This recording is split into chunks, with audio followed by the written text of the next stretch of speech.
اعوذ باللہ من الشیطان الرجیم بسم اللہ الرحمن الرحیم السلام علیکم ورحمۃ اللہ وبرکاتہ۔ ناظرین، یہ 3 آیات دولت کا سمندر ہیں۔ ایک ساتھ یہ 3 آیات کا وظیفہ کرنے والے کی زندگی میں آسانیاں پیدا ہونا شروع ہو جاتی ہیں، اور فجر یا عصر کے بعد پڑھنا بے شمار فضائل و فوائد رکھتا ہے۔ اگر کسی گھر میں ان 3 آیات کو ایک ساتھ ملا کر یہ وظیفہ کیا جائے تو اس گھر میں بے حساب رزق آتا ہے۔ جو لوگ رزق کی وجہ سے پریشان ہیں، غربت کی وجہ سے پریشان ہیں، یا کوئی بھی اور پریشانی ہے، تو روزانہ صبح نماز فجر کے بعد یا عصر کے بعد ان 3 آیات کی ایک تسبیح جو پڑھے گا، اللہ رب العزت اگر وہ غریب ہے تو مالدار ہو جائے گا، مالدار ہے تو اس کے رزق میں اور اضافہ ہوگا، اور جو بلا ناغہ انہیں پڑھے گا تو انشاءاللہ ہم مرتے دم تک کسی کا محتاج نہیں ہوگا، اور مرتے دم تک اس کے گھر سے انشاءاللہ رزق ختم نہیں ہوگا، اور اس عمل کو کرنے سے اللہ پاک اس کی نسلوں کو بھی رنگ دے گا۔ یہ کلمات پڑھتے ساتھ ہی آپ کے منہ سے نکلی ہر بات انشاءاللہ آپ کے نصیب اور تقدیر میں لکھ دی جائے گی، اور آپ رب کریم سے جو بھی مانگیں گے انشاءاللہ آپ کے مقدروں میں لکھ دیا جائے گا۔ ناظرین، آج کا وظیفہ بہت ہی خاص اور اہم ہے جو آپ کی خدمت میں پیش کر رہا ہوں۔ یہ تسبیح پڑھتے ساتھ ہی یقین مانیے ایسا ہے جیسے زمین پھاڑ کر رزق نکلے، اور آج یہ تسبیح وہی پڑھے گا جسے یہ تسبیح پڑھنے کی توفیق ہوگی، جسے اللہ تعالیٰ دولت سے نوازنا چاہے گا۔ اس لیے دنیا جہان کے تمام کام چھوڑ کر میری بہن بھائیوں سے گزارش ہے کہ یہ بیان، یہ وظیفہ اچھی طرح سمجھ لیجئے۔ مختصر سا وظیفہ ہے، روزانہ کے اپنے معمولات میں شامل کر لیجئے، انشاءاللہ آپ کی ہر حاجت کھلی آنکھوں سے پوری ہوگی۔ رب کریم کے سامنے گھر کے خاموش کونے میں، مسجد کے خاموش گوشے میں بیٹھ کر یہ وظیفہ پڑھنے کی دیر ہے۔ یہ ایک تسبیح عرش الہی سے رحمتوں اور برکتوں کی برسات کروا دے گی۔ عرش الہی پر بیٹھا رب اتنا نوازے گا کہ انشاءاللہ ساری زندگی کسی کے آگے ہاتھ پھیلانے نہیں پڑیں گے۔ آج کا یہ خاص الخاص وظیفہ ان تمام میرے بھائیوں کے لیے، ان تمام دکھیاری بہنوں، بیٹیوں، ماؤں کے لیے ہیں جو کئی سالوں سے غربت اور تنگ دستی کا شکار ہیں، جو بڑی بڑی تسبیحات، بڑے بڑے اعمال اور وظائف کرنے کے باوجود بھی کامیاب نہیں ہو رہے، جو بیچارے تھک چکے ہیں، اپنی زندگی سے ہار چکے ہیں، جو موت کو ترجیح دینے پر آ گئے ہیں۔ وہ آج یہ صرف ایک تسبیح ایک بار پڑھ کر دیکھیں۔ اس ایک تسبیح سے پڑھ کر آپ تو کیا، انشاءاللہ آپ کے گھر والوں کا بھی نصیب بدل جائے گا۔ آپ تنگ دست ہیں، آپ کا کاروبار نہیں چل رہا، آپ کی نوکری خطرے میں ہے، آپ ہر طرح کی تنگ دستیاں، پریشانیاں، مصیبتیں، رکاوٹیں انشاءاللہ غیب سے ختم ہوتی محسوس کریں گے۔ آج اگر کوئی بے اولاد ہے، اولاد مانگ لے، انشاءاللہ بے اولادوں کو اولاد دی جائے گی، بے روزگاروں کو بہترین اور آسان روزگار دیا جائے گا، نافرمان اولاد کو فرما بردار بنا دیا جائے گا۔ وہ گھر جس میں ہر وقت لڑائی جھگڑے رہتے ہیں، بے سکونی رہتی ہے، بے برکتی رہتی ہے، انشاءاللہ ہر طرح کے مسائل سے، ہر طرح کی پریشانیوں کا آج غیب سے خاتمہ ہوگا۔ کسی سے گناہ سرزد ہو جائے تو اسے چاہیے کہ فوراً اللہ کو یاد کرے۔ اللہ کو ایسے لوگ بہت پسند ہیں۔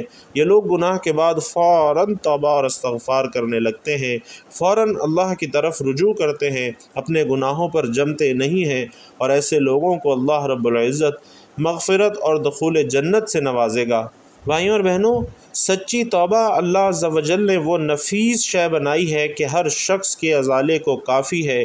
کوئی گناہ ایسا نہیں جو سچی توبہ کے بعد بھی باقی رہے، یہاں تک کہ شرک اور کفر بھی۔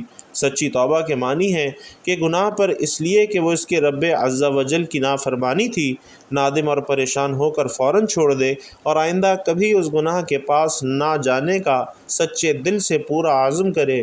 جو چارہ کار اس کی تلافی کا اپنے ہاتھ میں ہو وہ بجا لائے، مثلا نماز روزے کا ترک کرنا یا غضب کرنا، سرقہ، چوری، رشوت، ربا، سود سے توبہ کی تو صرف آئندہ کے لیے ان جرائم کا چھوڑ دینا ہی کافی نہیں، بلکہ اس کے ساتھ یہ بھی ضروری ہے کہ جو نماز روزے ناغا کیے ان کی قضا کرے، جو مال جس سے چھینا، چرایا، رشوت یا سود کے طور پر لیا انہیں وہ واپس کرے، اگر وہ نہ رہے ہوں تو ان کے وارثوں کو دے یا معاف کروائے، اور اگر پتہ نہ چلے تو اتنا مال دل میں یہ نیت رکھتے ہوئے صدقہ کر دے کہ اگر ان کے وارثین ملے اور وہ صدقے پر راضی نہ ہوئے تو انہیں اپنے پاس سے پھر سے دوں گا۔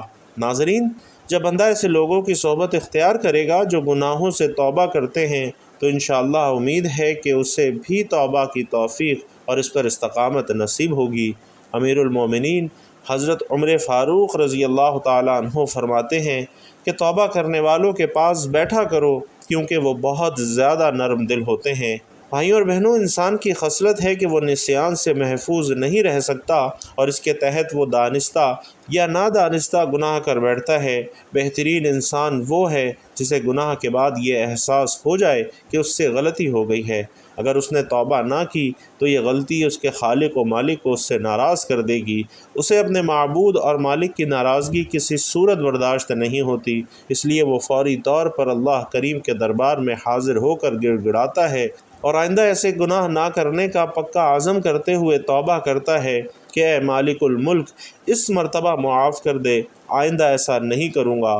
گناہ کے بعد ایسے احساسات اور پھر توبہ کے لیے پشیمانی اور ندامت پر مبنی یہ عمل ایک خوش نصیب انسان کے حصے میں ہی آتا ہے، جبکہ اس جہان میں کئی بد نصیب ایسے بھی ہیں جن کو زندگی بھر یہ احساس ہی نہیں ہوتا کہ ان کا مالک ان سے ناراض ہے۔ وہ دن رات گناہ کرتے چلے جاتے ہیں اور رات کو گہری نیند سو جاتے ہیں یا مزید گناہوں پر مبنی اعمال میں مصروف رہ کر گزار دیتے ہیں، جبکہ اللہ کریم اس وقت پہلے آسمان پر آ کر دنیا والوں کو آواز دیتا ہے کہ اے دنیا والو، ہے کوئی جو مجھ سے اپنے گناہوں کی مغفرت طلب کرے؟ ہے کوئی توبہ کرنے والا کہ میں اسے اپنی رحمت سے بخش دوں؟ تو بھائیوں اور بہنوں، ان اوقات میں اور اپنے روزانہ کے معمول میں اللہ کے ذکر اور ایسی تسبیحات کو معمول بنائیے جو آپ کو اللہ کے قریب کر دے، جو آپ کی مشکلات آسان کر دے۔ یہ ایک تسبیح پڑھنے کی دیر ہے، انشاءاللہ آپ کی تمام تنگ دستیاں ختم ہو جائیں گی اور آپ کے منہ سے نکلی ہر دعا انشاءاللہ ضرور پوری ہوگی۔ ویسے تو آپ یہ وظیفہ چلتے پھرتے اٹھتے بیٹھتے کر سکتے ہیں، لیکن اگر آپ اسے باوضو مصلی پر بیٹھ کر کرتے ہیں تو سب سے زیادہ فضیلت کی بات ہے۔ کسی بھی وقت باوضو مصلی پر بیٹھ کر آپ نے سب سے پہلے نبی کریم صلی اللہ علیہ وسلم کی ذات پر درود پاک پڑھ کر وظیفے کا آغاز کرنا ہے۔ یہ تسبیح ناظرین رب سے رابطہ بنا دیتی ہے، یہ تسبیح رب کو راضی کرتی ہے۔ اگر آپ بھی رب سے مانگنا چاہتے ہو، رب کے سامنے ہاتھ پھیلا کر منگتا بن کر مانگنا چاہتے ہو تو یہ تسبیح پڑھ لینا۔ یہ تسبیح وہی پڑھے گا جس کو رب کی ذات توفیق دے گی، یہ وہی پڑھے گا جسے رب کعبہ نے رزق، دولت اور شہرت سے نوازنا ہوگا۔ آپ لوگ کسی بھی لاپرواہی اور کسی بھی پریشانی کی وجہ سے یہ وظیفہ، یہ تسبیح نہ پڑھ سکے تو رات کو سونے سے پہلے پڑھ لیں، آپ کی ہر حاجت انشاءاللہ پوری ہوگی۔ اور اگر کسی کو یقین نہ آئے تو ایک مرتبہ بتائے گئے طریقے سے یہ وظیفہ کر کے دیکھ لے، انشاءاللہ خود بخود اسے یقین آ جائے گا۔ تو سب سے پہلے آپ نے نبی کریم صلی اللہ علیہ وسلم کی ذات اقدس پر درود پاک کا نذرانہ پیش کرنا ہے۔ آئیے خیر و برکت اور ثواب کی نیت سے ایک مرتبہ ساتھ مل کر بھی درود پاک پڑھ لیتے ہیں۔ اللہم صلی علی محمد وعلی آل محمد کما صلیت علی ابراہیم وعلی آل ابراہیم انک حمید مجید۔ اللہم بارک علی محمد وعلی آل محمد کما بارکت علی ابراہیم وعلی آل ابراہیم انک حمید مجید۔ بھائیوں اور بہنوں، جیسے ہی آپ نے درود پاک پڑھ لیا تو آپ نے فوری طور پر اپنے مقصد کی نیت کرنی ہے۔ مقصد کوئی بھی ہے، حاجت کوئی بھی ہے، انشاءاللہ جس چیز کی نیت کر کے بیٹھیں گے وہ ضرور ملے گی۔ ایک تسبیح پڑھتے ساتھ ہی آپ جو بھی دعا مانگیں گے انشاءاللہ فوراً آپ کے مقدروں اور نصیبوں میں لکھ دی جائے گی۔ آپ کے مقدر کا ستارہ ایسے چمکے گا کہ دنیا انشاءاللہ آپ کی کامیابی دیکھ کر حیران رہ جائے گی۔ آپ نے سنا ہوگا کہ رب جب دیتا ہے چھپر پھاڑ کر دیتا ہے۔ اگر چھپر پھاڑ کر لینا چاہتے ہو تو یہ تسبیح صرف ایک بار بتائے گئے طریقے سے پڑھ کر دیکھ لو، اور اس دوران جس کو جو چاہیے رب کریم سے مانگ لو۔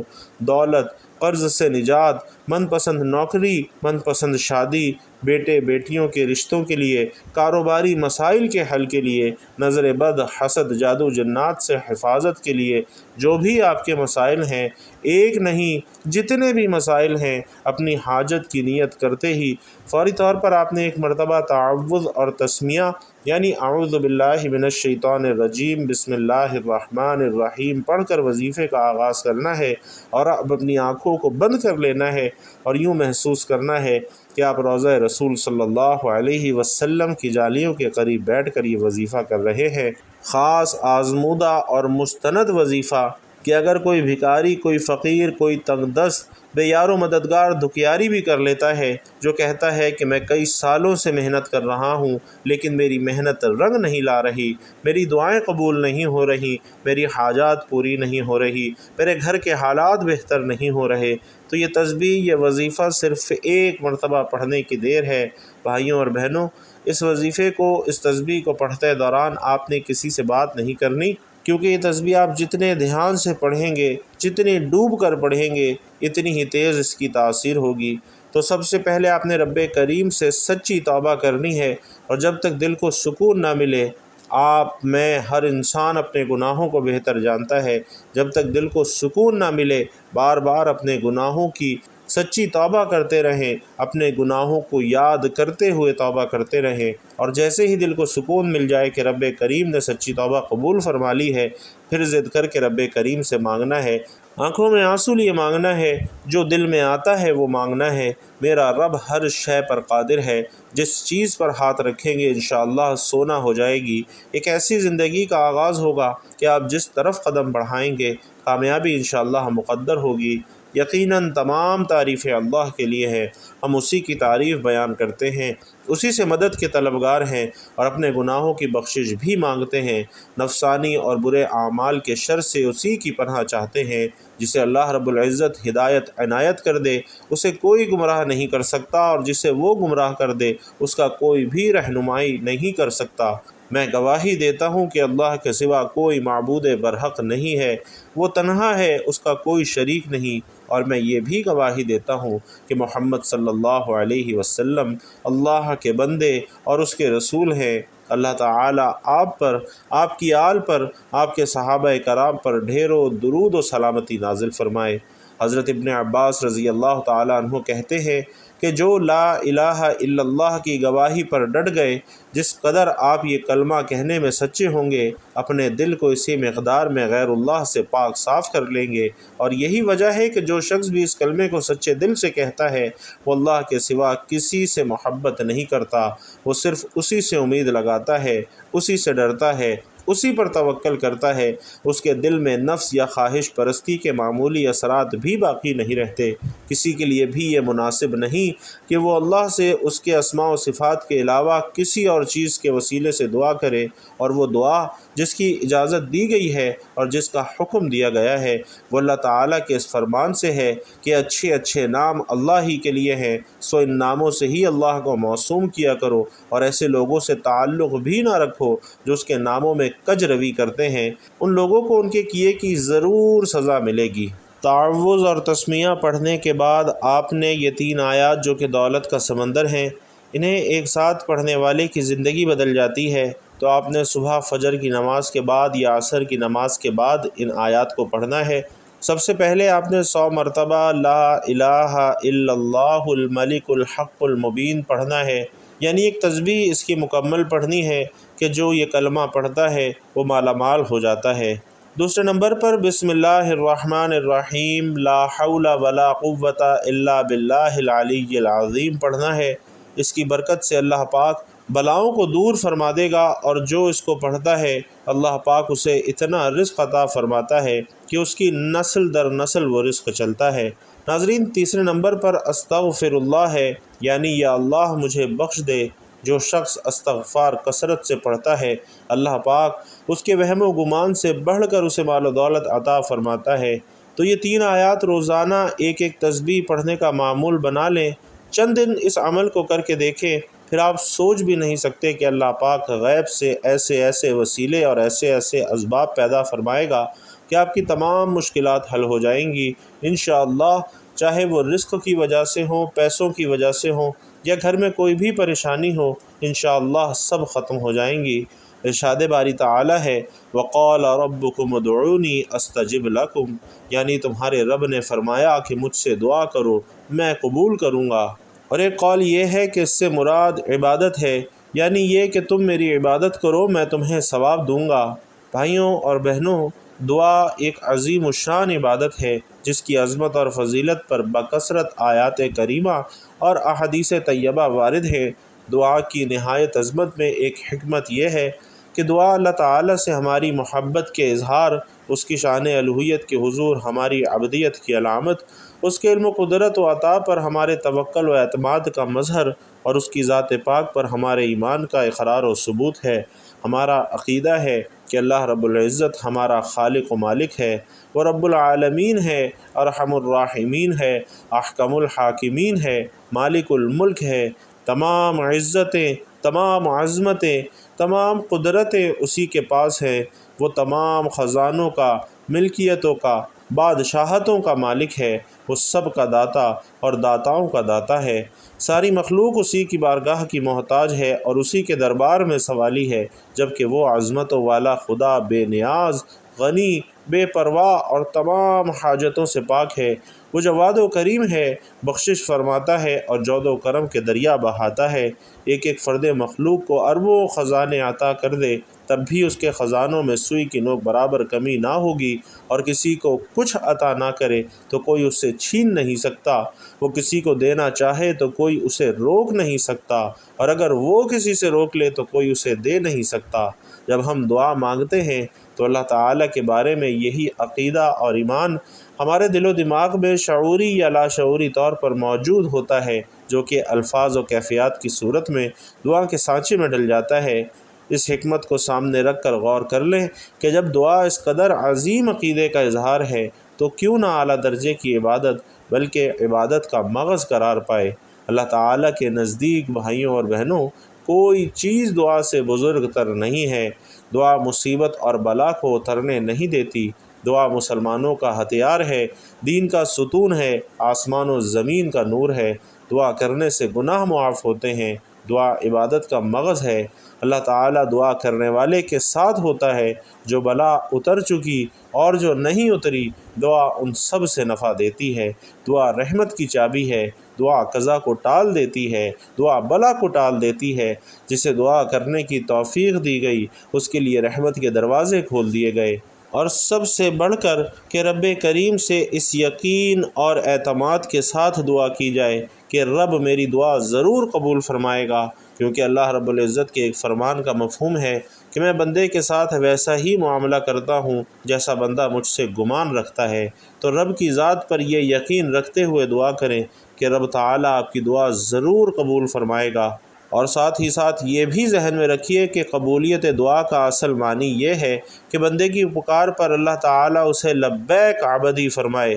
یہ ضروری نہیں کہ جو مانگا وہی ملے، بلکہ مانگنے پر کچھ ملنے کا ظہور دوسری صورتوں میں بھی ہو سکتا ہے۔ مثلاً اس دعا کے مطابق گناہ معاف کر دیے جائیں، یا آخرت میں اس کے لیے ثواب ذخیرہ کر لیا جائے، یا اصل مانگی ہوئی شے کی جگہ اس سے بہتر چیز عطا کر دی جائے، یا اس دعا میں مانگی ہوئی چیز بندے کی زیادہ ضرورت کے وقت تک مؤخر کر دی جائے۔ اسی طرح بھائیوں اور بہنوں، دعا مانگ کر نتیجہ اللہ تعالیٰ کے ذمہ کرم پر چھوڑ دیجئے کہ رحیم اور رحمان خدا ہمارے ساتھ انشاءاللہ وہی معاملہ فرمائے گا جو کہ ہمارے حق میں بہتر ہے۔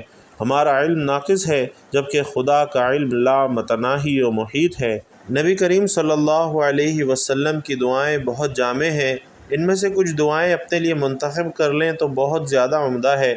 ایک جامع دعا یہ بھی ہو سکتی ہے کہ اے اللہ مجھے ایمان و تقوی، صحت و عافیت، خوشیوں اور خوشحالیوں والی لمبی زندگی عطا فرما، جان، مال، عزت اور اہل خانہ کے حوالے سے برے وقت اور آزمائش سے محفوظ فرما، عافیت کے ساتھ ایمان پر خاتمہ، نظام آسانی، قبر و جہنم کے عذاب سے حفاظت، محشر کی گھبراہٹ سے امن اور جنت الفردوس میں بے حساب داخلہ عطا فرما، اور یہ سب دعائیں میرے ماں باپ، میرے بیوی بچوں اور بہن بھائیوں کے حق میں بھی قبول فرما، آمین یا رب العالمین۔ تو ناظرین، آپ لوگ اس دعا پر آمین بھی لکھ دیجئے گا تاکہ جتنے لوگ پڑھیں آمین بھی کہیں اور وہ دعائیں ہمارے حق میں قبول ہوتی رہیں، اور ان دعاؤں کو اپنی روزانہ کا حصہ بھی بنائیے۔